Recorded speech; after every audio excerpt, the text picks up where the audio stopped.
श्रीमद् भागवत महापुराण चौथा स्कंद पहला अध्याय स्वयंभू मनु की कन्याओं के वंश का वर्णन। श्री मैत्रेय जी विदुर जी से कहते हैं, स्वयंभू मनु के महारानी शत्रुपा से प्रियवत और उत्तानपाद इन दो पुत्रों के सिवा 3 कन्याएं भी हुई थी। वे आकुति, देवहूति और प्रसूति नाम से विख्यात थी।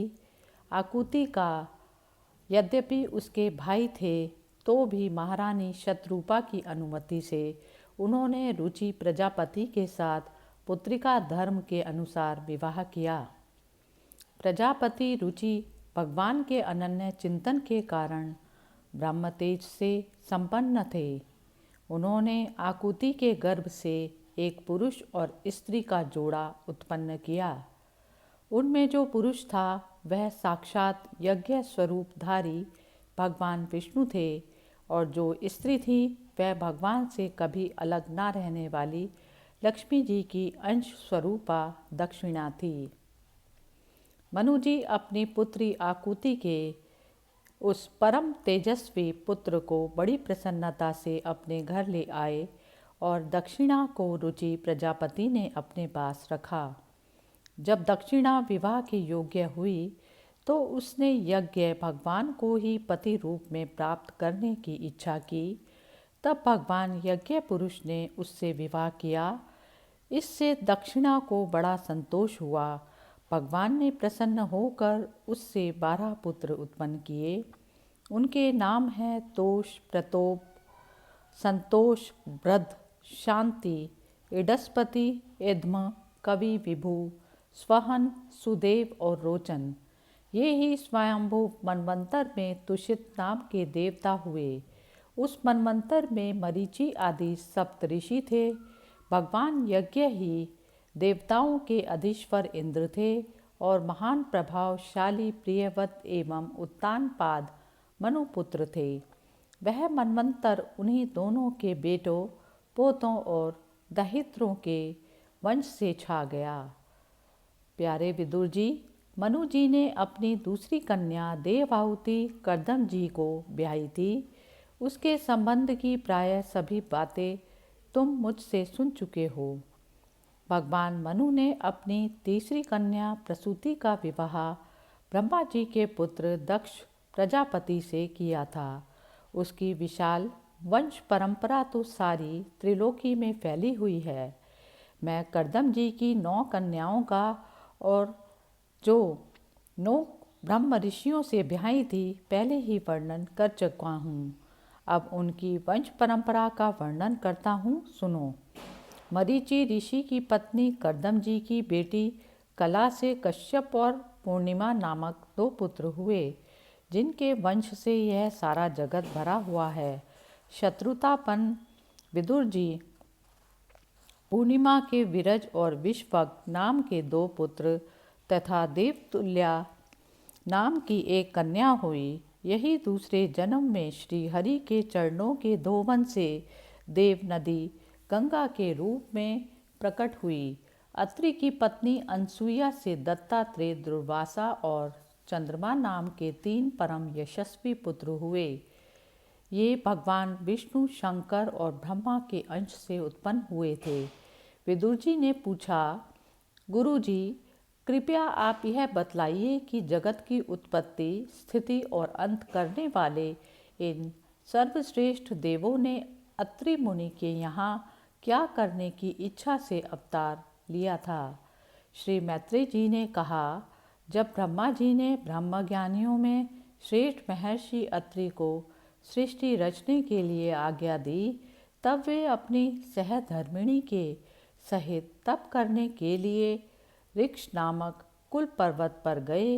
वहाँ पलाश और अशोक के वृक्षों का एक विशाल वन था।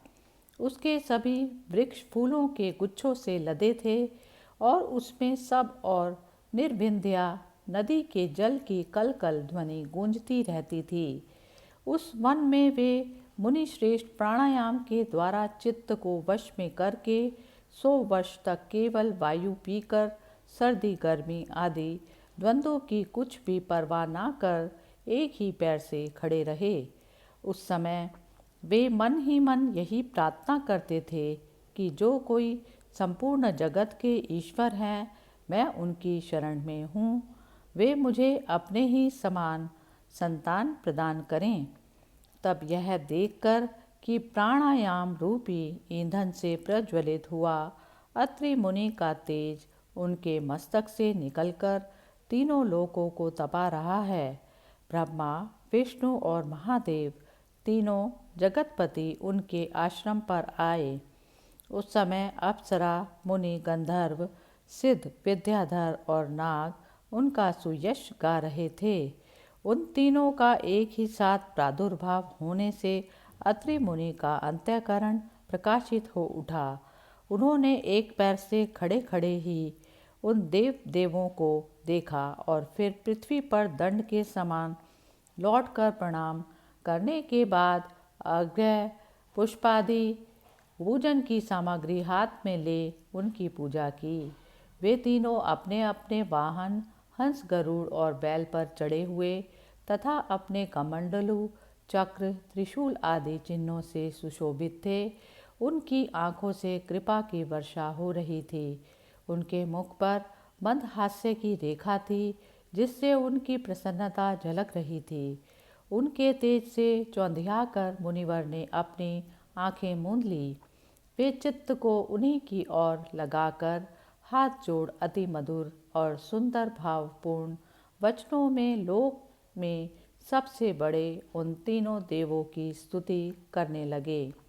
अत्रि मुनि ने कहा, भगवान, प्रत्येक कल्प के आरंभ में जगत की उत्पत्ति, स्थिति और लय के लिए जो माया के सत्वादि तीनों गुणों का विभाग करके भिन्न भिन्न शरीर धारण करते हैं, वे ब्रह्मा, विष्णु और महादेव आप ही हैं।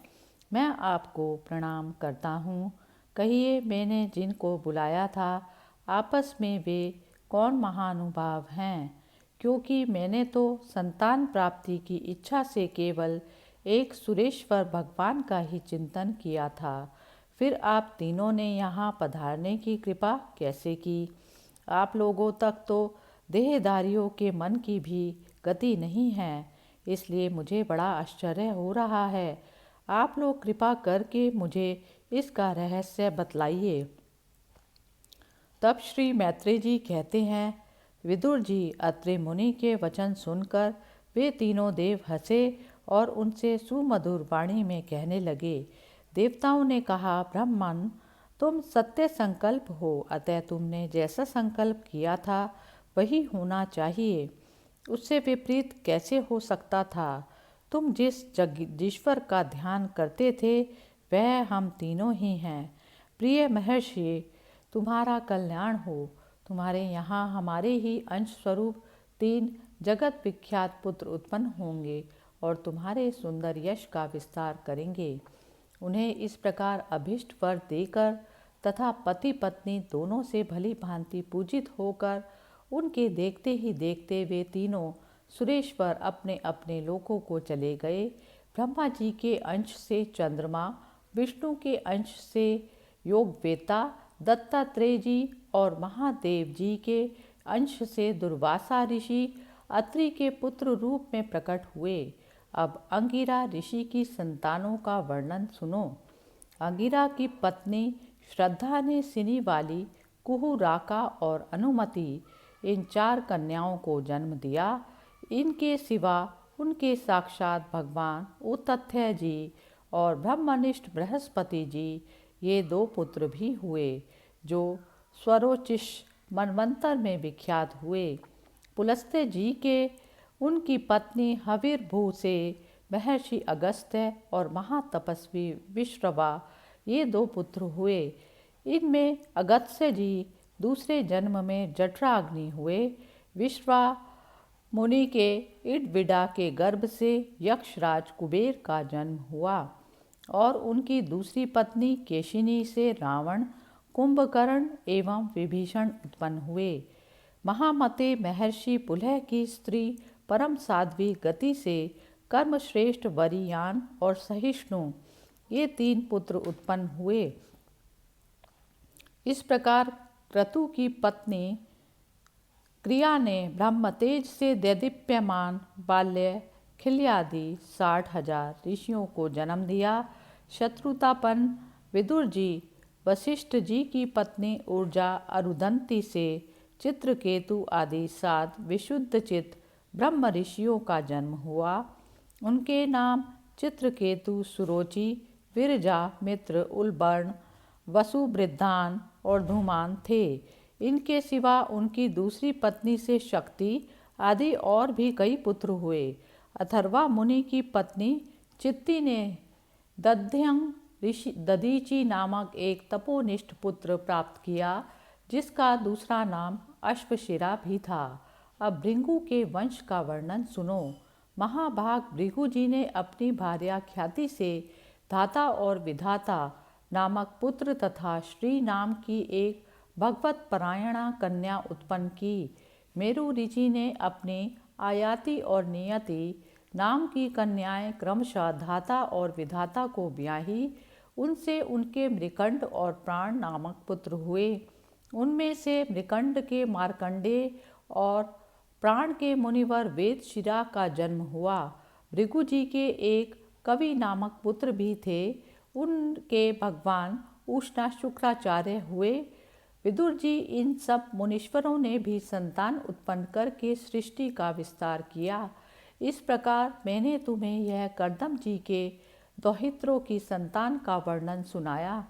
जो पुरुष इसे श्रद्धापूर्वक सुनता है, उसके पापों को यह तत्काल नष्ट कर देता है। ब्रह्मा जी के पुत्र दक्ष प्रजापति ने मनु नंदिनी प्रसूति से विवाह किया। उससे उन्होंने सुंदर नेत्रों वाली 16 कन्याएं उत्पन्न की। भगवान दक्ष ने उनमें से 13 धर्म को, एक अग्नि को, एक समस्त पितृगण को और एक संसार का संहार करने वाले तथा जन्म मृत्यु से छुड़ाने वाले भगवान शंकर को दी। श्रद्धा, मैत्री, दया, शांति, तुष्टि, पुष्टि, क्रिया, उन्नति, बुद्धि, मेधा, तितिक्षा, ही और मूर्ति ये धर्म की पत्नियां हैं। इनमें से श्रद्धा ने शुभ, मैत्री ने प्रसाद, दया ने अभय, शांति ने सुख, तुष्टि ने मोद और पुष्टि ने अहंकार को जन्म दिया। क्रिया ने योग, उन्नति ने दर्प, बुद्धि ने अर्थ, मेधा ने स्मृति, तितिक्षा ने क्षेम और ही लज्जा ने प्रश्रय, विनय नामक पुत्र उत्पन्न किया। समस्त गुणों की खान मूर्ति देवी ने नर नारायण ऋषियों को जन्म दिया। इनका जन्म होने पर इस संपूर्ण विश्व ने आनंदित होकर प्रसन्नता प्रकट की। उस समय लोगों के मन, दिशाएं, वायु, नदी और पर्वत सभी में प्रसन्नता छा गई। आकाश में मांगलिक बाजे बजने लगे। देवता लोग फूलों की वर्षा करने लगे। मुनि प्रसन्न होकर स्तुति करने लगे। गंधर्व और किन्नर गाने लगे। अप्सराएं नाचने लगी।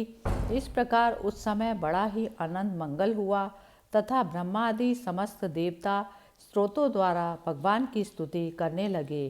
देवताओं ने कहा, जिस प्रकार आकाश में तरह तरह के रूपों की कल्पना कर ली जाती है, उसी प्रकार जिन्होंने अपनी माया के द्वारा अपने ही स्वरूप के अंदर इस संसार की रचना की है और अपने उस स्वरूप को प्रकाशित करने के लिए इस समय इस ऋषि विग्रह के साथ धर्म के गर्भ में अपने आप को प्रकट किया है, उन परम पुरुष को हमारा नमस्कार है, जिनके तत्व का शास्त्र के आधार पर हम लोग केवल अनुमान ही करते हैं, प्रत्यक्ष नहीं कर पाते। उन्हीं भगवान ने देवताओं को संसार की मर्यादा में किसी प्रकार की गड़बड़ी ना हो, इसलिए सत्वगुण से संपन्न किया है। अब वे अपने करुणामय नेत्रों से जो समस्त शोभा और सौंदर्य के निवास स्थान निर्मल दिव्य कमल को भी नीचा दिखाने वाले हैं, हमारी ओर निहारें। प्यारे विदुर जी, प्रभु का साक्षात दर्शन पाकर देवताओं ने उनकी इस प्रकार स्तुति और पूजा की। उसके बाद भगवान नर नारायण दोनों गंधमादन पर्वत पर चले गए। भगवान श्री हरि के अंशभूत वे नर नारायण ही इस समय पृथ्वी का भार उतारने के लिए यदुकुल भूषण श्री कृष्ण और उन्हीं के सरीखे श्याम वर्ण कुरुकुल तिलक अर्जुन के रूप में अवतीर्ण हुए। अग्निदेव की पत्नी स्वाहा ने अग्नि के ही अभिमानी पावक, पवमान और शुचि ये 3 पुत्र उत्पन्न किए। ये तीनों ही हवन किए हुए पदार्थों का भक्षण करने वाले हैं। इन्हीं तीनों से 45 प्रकार के अग्नि और उत्पन्न हुए। ये ही अपने 3 पिता और 1 पितामह को साथ लेकर 49 अग्नि कहलाए। वेदज्ञ ब्राह्मण वैदिक यज्ञ कर्म में जिन 49 अग्नियों के नामों से अग्नि इष्टियाँ करते हैं, ये वही हैं अग्निश्वात, बहिष्वद, सोमप और आज्यप। ये पितर हैं। इनमें साग्निक भी हैं और निरग्निक भी। इन सब पितरों की पत्नी दक्ष कुमारी स्वधा है। इन पितरों से स्वधा के धारिणी और व्ययुना नामक 2 कन्याएं हुईं। वे दोनों ही ज्ञान विज्ञान में पारंगत और ब्रह्म ज्ञान का उपदेश करने वाली हुई। महादेव जी की पत्नी सती थी। वे सब प्रकार से अपने पति देव की सेवा में संलग्न रहने वाली थी, किंतु उनके अपने गुण और शील के अनुरूप कोई पुत्र नहीं हुआ, क्योंकि सती के पिता दक्ष ने बिना ही किसी अपराध के भगवान शिवजी जी के प्रतिकूल आचरण किया था। इसलिए सती ने युवावस्था में ही क्रोधवश योग के द्वारा स्वयं ही अपने शरीर का त्याग कर दिया था। इस प्रकार चतुर्थ स्कंद का पहला अध्याय समाप्त हुआ। हरि ओम तत्सत। हरे कृष्णा